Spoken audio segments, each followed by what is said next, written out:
In this last video of the series where I have demonstrated normal distribution calculations, we will be looking at this bullet where the top 20% of workers should be making at least how much per week. That is what we're looking for. The distribution of wage earners on the x-axis has a mean of $441.84. Standard deviation is 90. And we want to know what is that amount of earning that only 20% of the workers would be making more than that.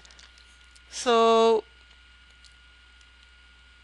if I draw a line, that marks that x value that is unknown to me and is a question mark, and I want 20% of the wage earners to be making at least that much or more. And that means that the area to the left would be 80% or 0.8. And the 0.2 or 20% is the right tailed area. So just with that information, I know that my x value that I'm looking for has to be an area, or excuse me, a point to the right of the mean. So this x value has to be higher than the mean. That's logically what I'm looking for when I answer the question. On the z-axis, let's mark 0 and a positive z-value to represent that unknown x value. I can use that positive z-value that I will look up in the table and compute x by plugging in 441.84 divided by 90. So I can use this information and knowledge that 0.2 of the area under the curve is to the right and 0.8 of the area is to the left of my answer. Let's go to the positive z-values and let's recognize that we want this to be 0.8. Because in this table all these 4-digit entries within the table mark the shaded area, I should be looking within these entries for a number that comes very close to 0.8. The numbers that I find are this right here.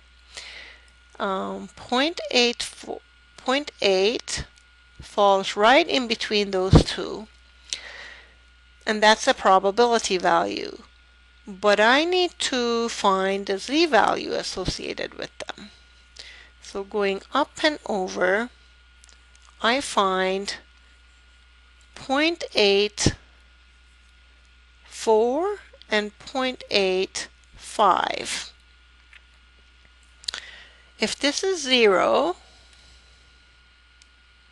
then 0.84 would be here and 0.85 would be here. So the 0.84 makes this area to the right slightly higher than 20%. And I want the top 20%. So I should go with the 0.85 z-value so that I'm true to the answer that I was looking for. So the z-value that I should be looking for is, or using, is 0.85.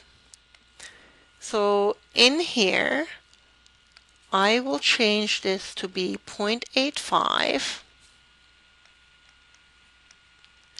And I will use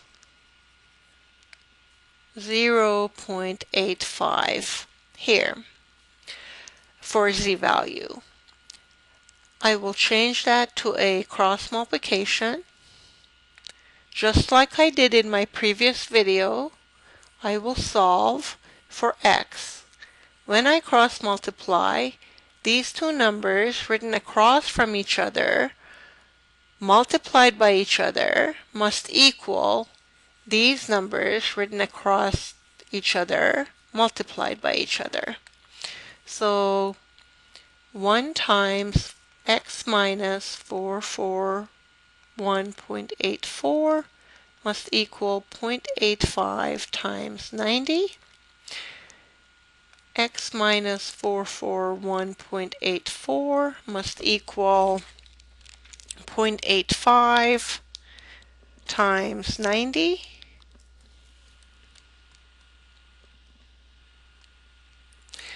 X must equal 76.5 plus $441.84, which equals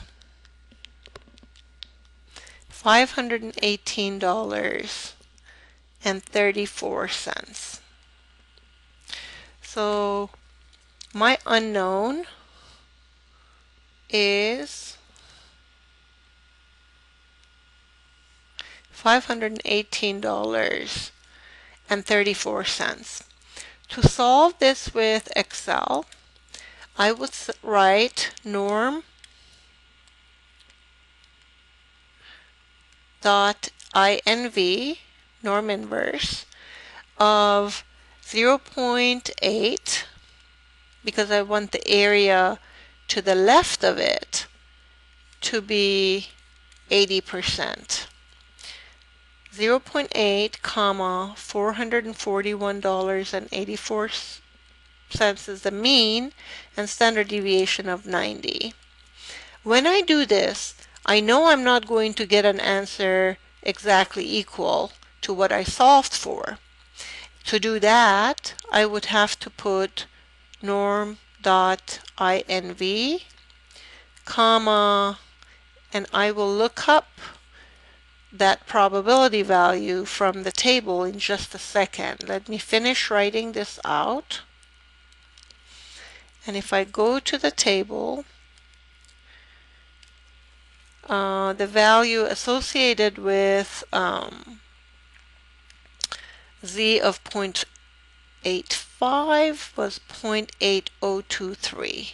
0.8023.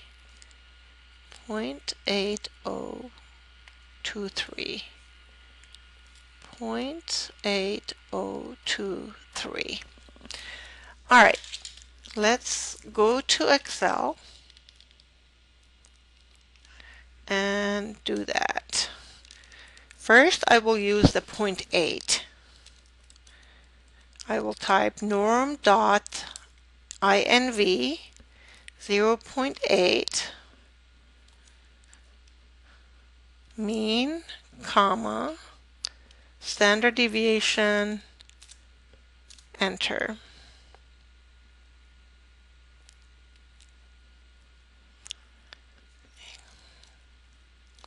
Norm.inverse 0.8023 mean, comma, standard deviation. We get 518.33, which is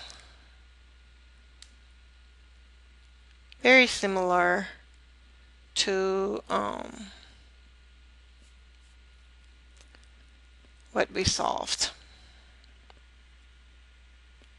Very close to what we solved. I covered this up. There we go. Thank you.